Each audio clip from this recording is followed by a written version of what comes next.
Hello and a very warm welcome to our special broadcast of India's greatest brands and leaders.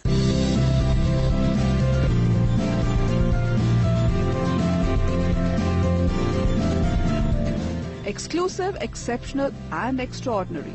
That is what AsiaOne Global Indian of the Year, an exclusive intellectual property right of the AsiaOne Magazine is. The level of grandeur at the AsiaOne Global of the Year is unparalleled. It emblazons only the supreme in the real sense. AsiaOne Global Indian of the Year is a prestigious annual selection of the most prominent persons of Indian origin all over the world. It is entirely made up of those who have really made an indelible mark on the other leaders to follow and generations to admire. Only par excellence leaders from across the world are worthy of being selected as AsiaOne Global Indian of the Year. This is in addition to AsiaOne's world's greatest brands and leaders, Asia's greatest brand and leaders, and India's greatest brands and leaders IPR. Ladies and gentlemen, a warm welcome to all of you. It's a pleasure to see so many of you here. And, it's the strength that we see that keeps us going.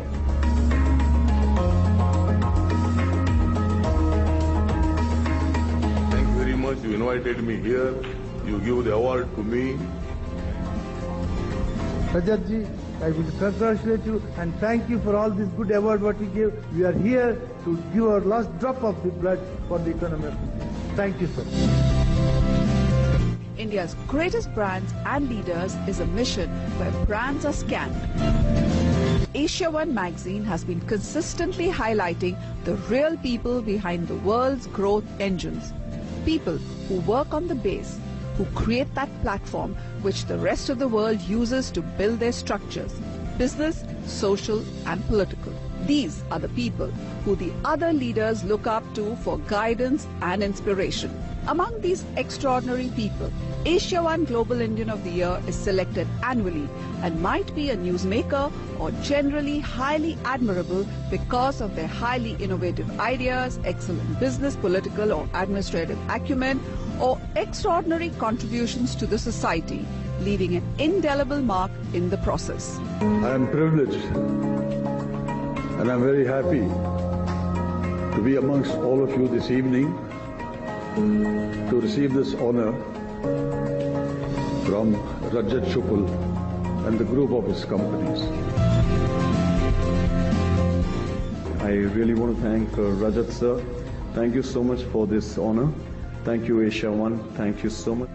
On the 16th of September 2019, the 12th edition of Asian Business and Social Investor Roundtable Forum and the 4th edition of India's Greatest Brands and Leaders 2018-19 was held at Taj Land's End, Mumbai. The highlight of the event was the presence of the Honorable Minister of State for Social Justice and Empowerment, Shri Ramdas Athwale, His Highness Saud Salim Al Marzurai, Director, Hamria Free Zone UAE, Dr. B.R. Shetty, Founder and Chairman, NMC Healthcare, PRS Ventures and Neo Pharma, Mr. Sanjay Khan, actor, producer, director from the Indian film industry, and ambassadors and consul generals of different countries. The event saw panel discussions, keynote speeches and award summit where among many great leaders, the extraordinary Ajay Harinath Singh, Chairman Darwin Platform Group of Companies, was facilitated with the Young Indian Entrepreneur Award. We have everything under one umbrella. We are, you can say we have everything. We are 19 companies, 19 publicly limited companies, so we are working on all the sectors. So there's nothing I can say that I'm into one.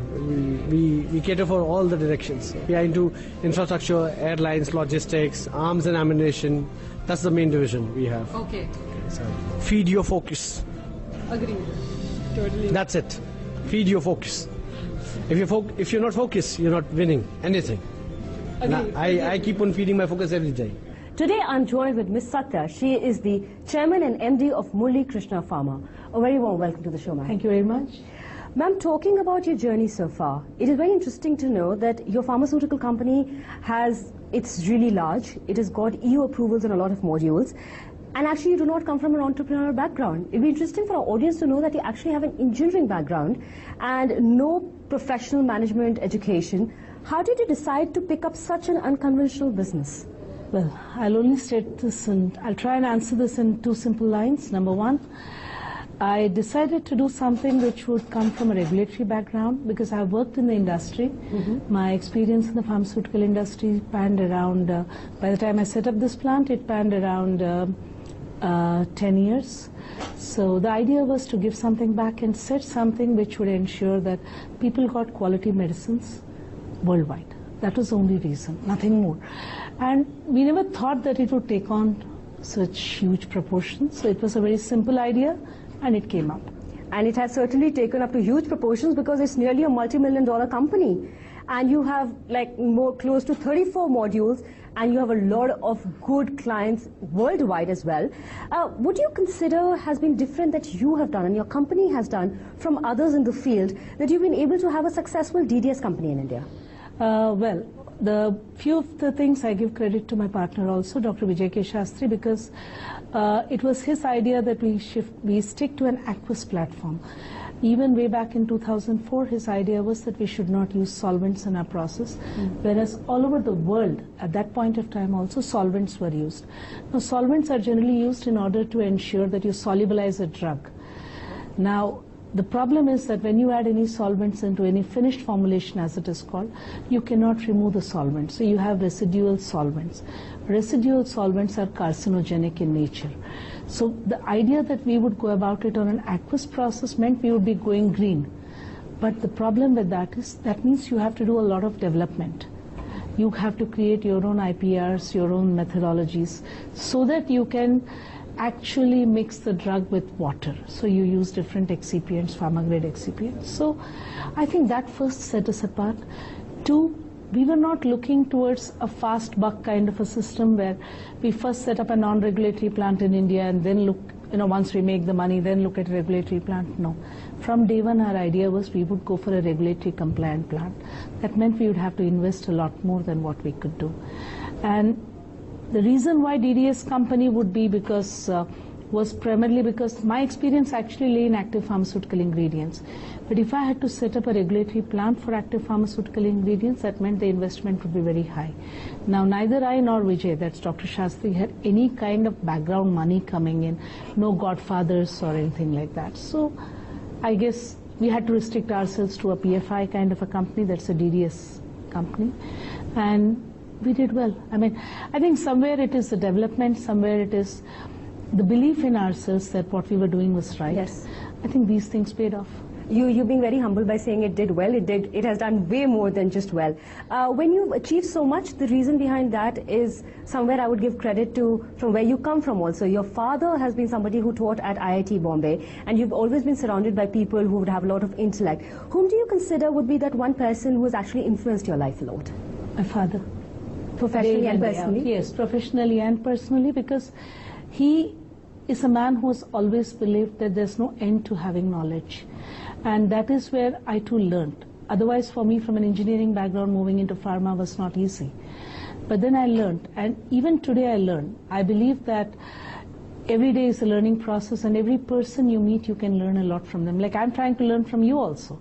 Believe me, it's interesting. And when you learn, you actually grow, you develop a lot more. So I think I have learned a lot from him.